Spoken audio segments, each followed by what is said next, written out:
Nate Diaz was here acting like a bitch. Everyone wants that fight. He tried to fight people in the hallway. You know, Nate, stop fighting people for free. Let's do it in the ring, okay? I know you're a little slow, buddy, but it's okay. We can make that fight happen. Jake Paul versus Nate Diaz. I say make it happen. Let's see it. Let's see this fight. I honestly think it's a good fight. It's a good entertaining fight. I know some people are out there probably gonna be like, oh, here we go. Jake Paul again wants to fight another MMA fighter. When's he gonna fight another a real boxer? Um, at the end of the day, Jake Paul is.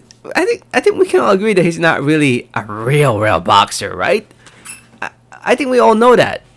He's more of an entertainer. And that's what I like to see. I want to get entertained whenever I watch Jake Paul fight.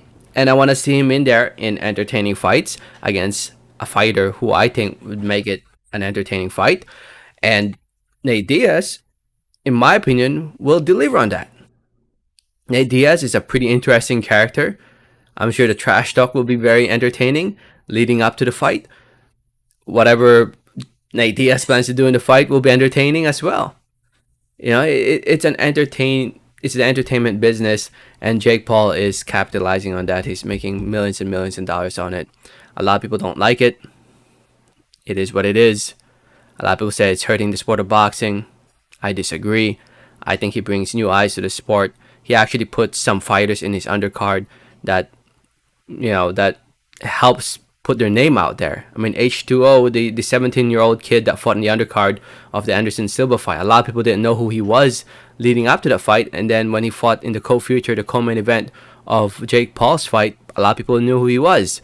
Before that, there was Montana Love, who fought in the undercard of the first fight between Jake Paul and Tyron Woodley. A lot of people didn't know who Montana Love was, but after that fight, a lot of people knew about him, which helped him sign a big deal with Matchroom Promotions. Same with Liam Paro, who fought in the undercard of the rematch between Jake Paul and Tyron Woodley. A lot of people didn't know about him also, but when he fought in the undercard of the Jake Paul fight, a lot of people heard about him, and now he's also signed with Matchroom. So he helps these fighters put their name out there, and for some reason that's hurting the sport of boxing. But anyway, Jake Paul versus Nate Diaz. It's a good fight, as we all know. Jake Paul's just coming off a win against Anderson Silva.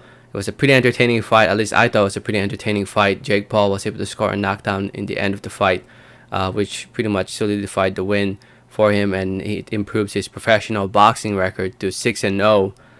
4 wins coming by way of knockout TKO. Definitely the toughest fight of his career for sure. And he's definitely shown a lot of improvement over the past year since we've seen him in there against Anderson Gibb. Actually, ever since we saw him fight Deji a few years back. Jake Paul is definitely much better now than he used to. He would destroy Deji right now. And him versus Nate Diaz, who, by the way, is coming off a win against Tony Ferguson in his last fight with the UFC. Right now, in his MMA record, he has 21 wins, 13 losses at the age of 37 years old. I don't know how his boxing skills are. I mean, his strike game's okay. The reflexes and it's not there as it used to. But still, he has a fighting background. He's a lot younger than Anderson Silva, and why not? Honestly, why not? I can't see anything bad about this fight.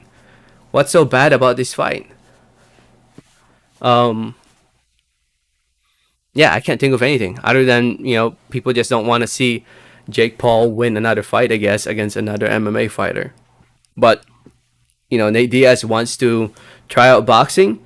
Boxing does pay more. I'm sure this will probably be his biggest payday in his career if he does fight Jake Paul. So why not? Why the F not?